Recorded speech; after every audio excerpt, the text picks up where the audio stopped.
everyone, welcome back to Sunday Live Shine. Thank you so much guys for tuning in. Well guys, I'm back again with indaba ke zasebukhosini. Izolo guys lapha ke kade kukhona ke uJulius Malema lapha ke emshadweni ke weSilo kwaZulu kwakhangela amankengane bekhona ke uJulius Malema.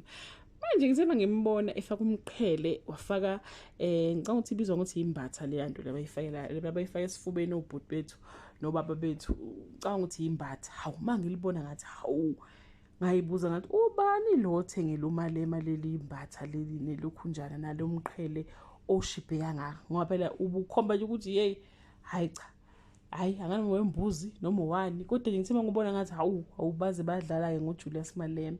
Sengiyacheka ke namhlanje kuseni ngibona omunye I think unqubeko lapha na ke ku Facebook ubhalile kusho ukuthi ke uMalema ke uthi ke ubesayifakile ke imqhele wakhe nembatha lakhe kwafika abantu bakaZulu noma kwafika uZulu bathi hey Malema khumula lento oyifakile hey akugona lokho lo umbombayi ifake lento oyifakile khumula.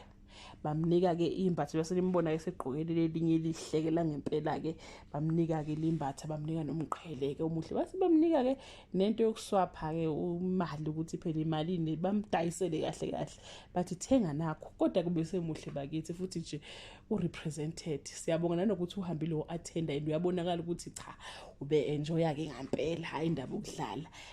So yeah guys bakithi umsanidayisela izikhulu ama fake ngoba ngiyazi ukuthi lo muntu lo owadayisela Malema le imvunulo lo omdayisa ngemali enkulu kodwa umdayisela ifake umqhele lo wembuzi ungazi wembuza ngazi ukuthi wani kodwa nje ilo 150 la estradini. Hayi bakithi bye.